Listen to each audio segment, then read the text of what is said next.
और women power की आखिरी कहानी जो आपको भीतर से हिला देगी, और मेरा विश्वास मानिए इसके बाद आप बैरियर तोड़ने निकल पड़ेंगे।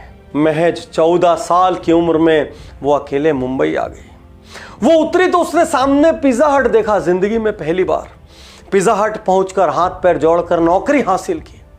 पीछे पीछे माँ बाप चले आए। बहुत गरीब थे, कुछ भी नहीं था, लेकिन बिटिया का इंस्पिरेशन बनना था और पिता उसको सपोर्ट करने के लिए ऑटो चलाने लगे। एक दिन उसके मन में विचार आया, मैं मिस इंडिया बनूंगी।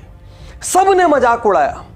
एक के बाद एक उसने 10 जगह ऑडिशन दिए, 10 पेजेंट में हिस्सा लिया और सब जगह वही जवाब, शक्ल अच्छी नहीं है, अरे हाइट कम है, स्टाइल नहीं है, गरीब हो तो क्या अटेंशन ले रही हो।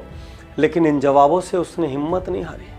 वो पिज्जा हट में आने वाले अपर क्लास लोग कैसे बात करते हैं देखने लगी, उनकी स्टाइल सीखने लगी।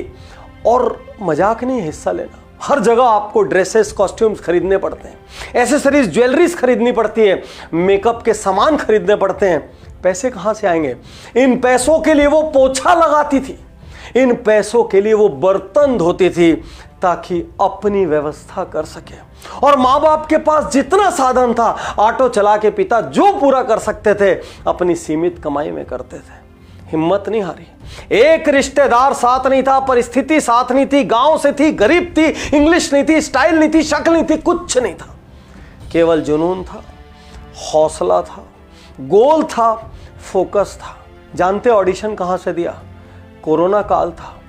10 बाई 10 के स्लम में बैठकर, अपनी झोपड़ी में बैठकर उसने ऑडिशन दिया और फाइनली विनर से ज्यादा चर्चित होने वाली पहली VLCC Femina miss India runner up 2020 बनी मान्या ओम प्रकाश सिंह।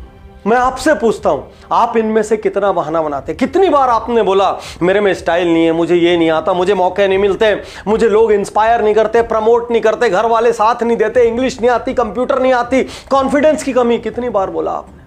कितनी बार अपने सपनों को मारा?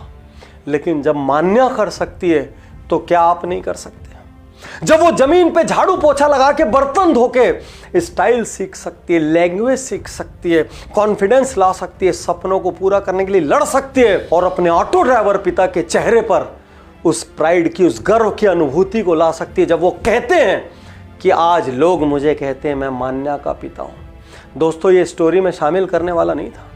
कुछ दिन पहले इंडियन आइडल में जब मैंने मान्या को देखा और उसकी कहानी सुनी, मेरे को लगा this is the right story, आज की स्टोरी, अभी की स्टोरी। क्योंकि ऐसे एक्सक्यूजेज रात दिन चारों ओर सुनने मिलते हैं। मैं हिंदुस्तान की हर महिला से कहता हूं, आप किसी भी उम्र के हों, अपने आप को कमजोर मत समझिए।